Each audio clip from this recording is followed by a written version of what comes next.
guitar enthusiast, Lauren Bateman here, and I'm going to be showing you a fantastic song by Green Day called Good Riddance, Time of Your Life.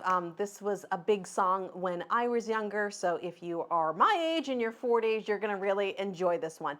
It's a great song that has some strumming, it has some picking, and that's where we're going to start off. But before we get into that, let's just talk about the chords we're going to be using. We're going to be using what I call my stuck like glue chords. It's because we're going to have the third and pinky fingers locked to the B string and the E string. So these two fingers are always going to stay here, and it's going to give the guitar a very bright sound to these chords. We're going to make our G chord by just placing our first and second fingers. To slide down to C add 9, we're just going to adjust those two fingers down. To do our D sus 4, we're going to move our first finger down, second fret on the third string. And then an E minor, I mean this is more like an E minor 7 chord, but for E minor, we're just going to put our first and second fingers here and 3 and 4 on the bottom. So again, we got G, C add 9, D, and E. Okay, now there's 4 different chords, so we're going to pick them 4 different ways, and I'm going to show you that next. So our G chord and our E minor chord are 6-string chords, meaning we're going to strum all 6 strings to play them. So we would pick these two the same. Now the key here is we're going to be playing the bass note of the chord, the lowest string. So for the E minor in the G chord, it's going to be this low E string here. Now we're going to be doing some string skipping, which might be difficult for some of you. You might have to look at your strings to do this. So from here, we're going to be going 6, 3, then 1, 2, 3.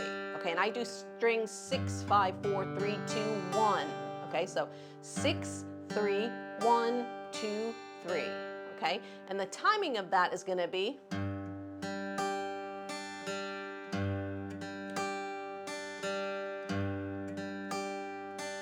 so it's kind of 1, 2, and 4, 1, 2, and 4, 1, 2, and 4. And this is good because it's going to mimic what we're doing on the strumming pattern in a little bit. So let's try that again. So I've got 6, 3, 1, 2, 3. 6, 3, 1, 2, 3. And again, you can say, I'm not looking at the strings, but if you need to look at the strings for now, that's totally fine. What I recommend doing is start by looking at the strings, and then eventually you can take your eyes off of it. Okay, this is a great exercise in learning your strings. So that is our G and E minor chords. Now our C add 9 chord, it's going to be basically the same thing, except we're starting on the 5th string. So now it's going to be 5, 3, 1, 2, 3. Okay, so you can hear slightly different sound, all right, and then the D chord is going to be 4, 3, 1, 2, 3. So that one doesn't have any string skipping, so it's 4, 3, 1, 2, 3. So if I go through this for us to practice a little bit, I'm going to do G chord, C chord, D chord, all right, and we'll go to the close-up view so that you guys can watch my hands, and it's going to be 1, 2, ready, and 6, 3, 1, 2, 3, 6, 3, 1, 2, 3. Okay, let's go to the C chord. 5, 3, 1, 2, 3, 5, 3, 1, 2, 3, 5, 3, 1, 2, 3, and now D.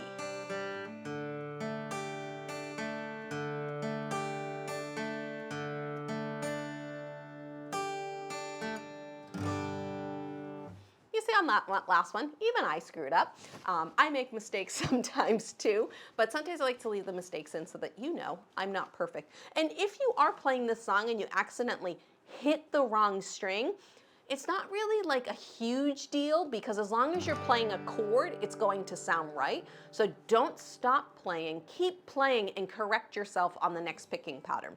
So what I'm going to do is I'm going to take the first part of the chord progression for the verse, which is going to be a double G, the C, and then the D, and we're just going to try that. Okay, I'll go at a slow pace. This song is very fast, but we'll try going at a slower pace. So it's double G, C, D. Ready? 1, 2, here we go.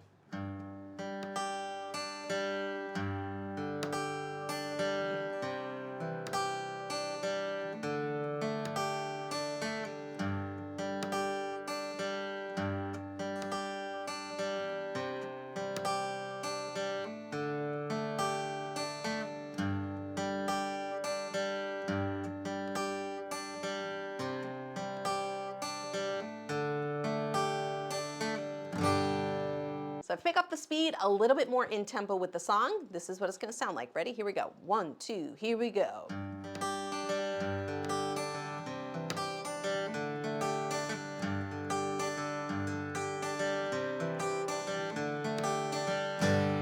Now people ask me all the time, Lauren, could I finger pick this? And you absolutely could. I like doing this better with a pick because I think you get a better sound out of the guitar and you get a better attack. Okay, so you're gonna more clearly hear those notes. Using your flesh gives you a little bit of a warmer tone. It also does hide mistakes a little bit better. But for this song in particular, I love finger picking, but I love using a pick. Okay, so now what we're gonna do with this picking pattern, just so you guys can see it in action, I'm gonna do the whole verse.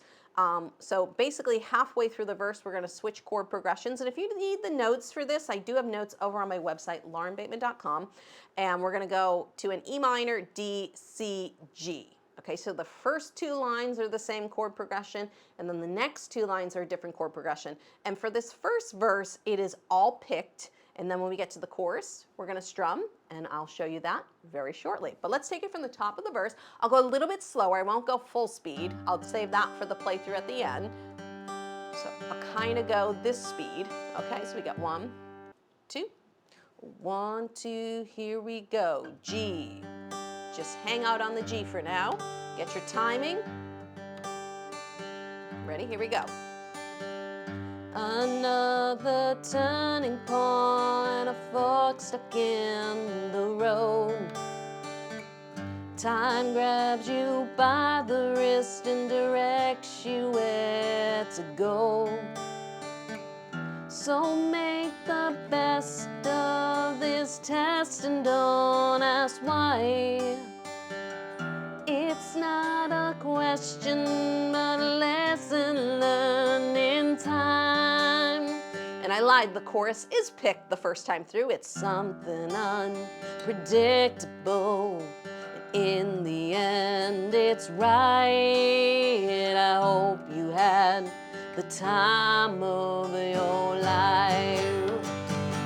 So it's the G on the chorus where we start strumming. So let's talk about that strumming pattern, and then we're gonna put it all together. So the strumming pattern, we call this a syncopated strumming pattern, very much like the picking pattern, because we have, in music, we have downbeats and we have upbeats. And usually 1, 2, 3, 4, it's the part where you tap down with your foot, and then the upbeat is where your foot lifts up, all right? So if you were tapping your foot like this, 1, 2, 3, 4. So the ands are the upbeat.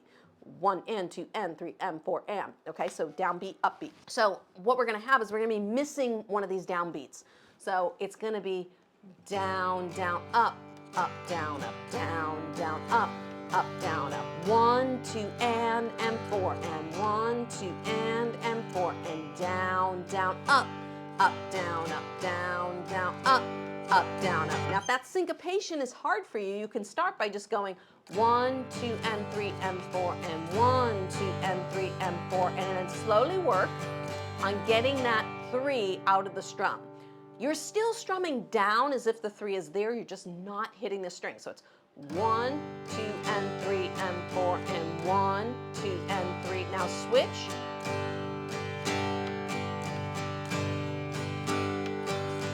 Okay, just watch my wrist. Nothing's gonna change with my strumming hand. Now here's the real strumming pattern. You can still see my hand is just doing this. Your hand is the timekeeper, okay? So you can practice that, but it's gonna be down, down, up, down, up. And again, this song is very peppy.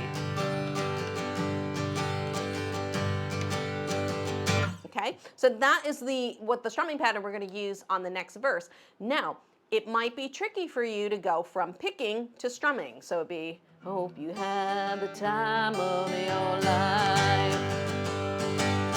So you're going to have to go right from the chorus into the picking, and then again on the final chorus, you're going to have to go from strumming, you know,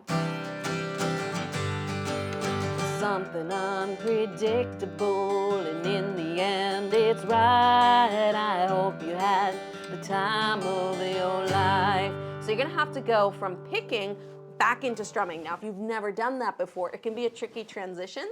So again, I would just go slow. So I would take, you know, the last part of this instrumental verse, and I have a C and a G, and I would do my strumming pattern. Down, down, up, down, down, up, down, up. And I would just try and play the first chord. All right, so the hardest part is the transition between the two parts. So if you can smooth out the transition, the rest of it should come out easy enough. So again, I'm just taking the last two chords, C, G, and then E minor. Because if I can get into that E minor, you know, going to the G and E minor after that is easy. Okay, so that is how you work on those transition points. So that's the verse, that's the chorus. So what I'm going to do is I'm going to do a full playthrough, a little bit more in speed and time with the song, so you have something to practice with. So I'm going to do the first verse and chorus picked, okay, and then I'm going to do the second verse and chorus as strumming, all right, and then I will do, we won't do the instrumental verse, but will do one chorus where I kind of hop into picking so that you can practice that transition. All right, so let's take it from the top. Ready? 1, 2, 1, 2, here we go. Another turning point, a fork stuck in the road. Time grabs you by the wrist and directs you where to go. So make the best of this task and don't ask why. It's not a question but a lesson learned in time. It's something unpredictable, and in the end it's right. I hope you have the time of your life. So take the photographs and still frames in your mind. Hang it on a shelf in good health and good time. Tattoos and memories of dead skin on trial. For what it's worth, it was worth all the while. It's something unpredictable, in the end it's right. I hope you have the time of your life. Now ready, picking. It's something unpredictable, and in the end it's right. I hope you have the time of your life. Now, if you enjoyed the picking in this song, then I think you'll really like learning the intro to Sweet Home Alabama right over there. It's the same exact chords. It's a slightly different pattern, but it's going to help you work on memorizing where your strings are. So go check out that lesson right over there.